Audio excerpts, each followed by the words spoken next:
From the previous video, you should know all about each of the individual shape tools. Let's look at how to control the color and edge settings through the Shapes dialog box. Select a shape and you can choose if it will have a fill and toggle the stroke, which are the edges, on and off. Click the Color tab to open the Colors box and pick new colors. Be aware if the Colored tab is active or not, to actually change colors for existing shapes or for new shapes you create. Every shape can have a stroke of different colors, thicknesses, and with varied edge treatment.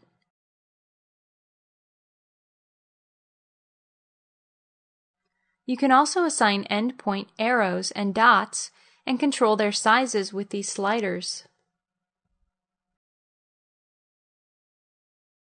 Now let's look at tools to create complex shapes. Unlike SketchUp, lines you create in Layout aren't broken by other lines. To break shapes apart and join them into other shapes, you need to use the Split and Join tools.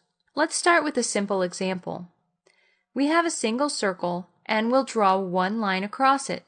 Now, use the Split tool and click on the intersecting points to break the shapes into separate entities. Watch for a black inference square to tell you when you're at an intersection. Erase the extra shapes we don't need. And now use the Join tool to combine the arc and line into one shape. This works on simple or complex shapes.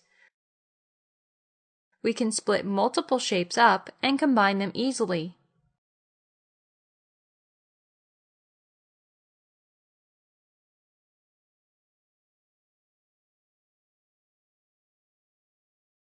Keep in mind, when you're joining shapes, they need to meet end to end.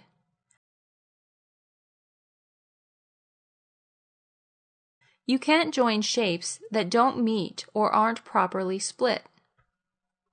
If you'd like to keep shapes together without joining them, you can group them together. Select the shapes you want and right or context click on them and choose Group. Now they move and act like one. Keep in mind, if your shapes had different colors and attributes, you could assign any new settings to the group. Those settings will be applied to all shapes in the group, regardless of how they looked before. You can use shapes to create masks for images and SketchUp models you insert. Create the shapes and move it over the image or model. Select both entities and right or context click on them. Choose Create Clip Mask from the menu. If you need to remove the mask, right or context click and choose Remove Clip Mask.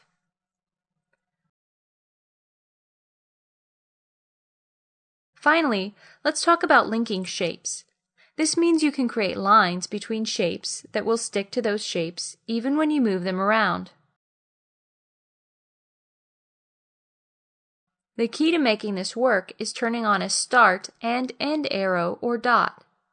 I'll draw a line between these two shapes first, without adding a start or end arrow. You can see they're not linked.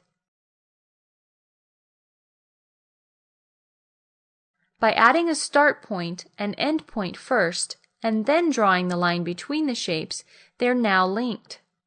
Remember that if you don't want to see the start and end points, you can always make the size so small that they're not visible.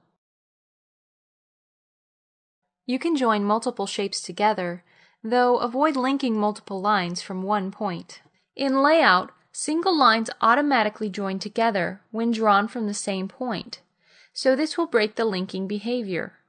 You can link multiple lines to the same shape as long as you don't draw them to the same point.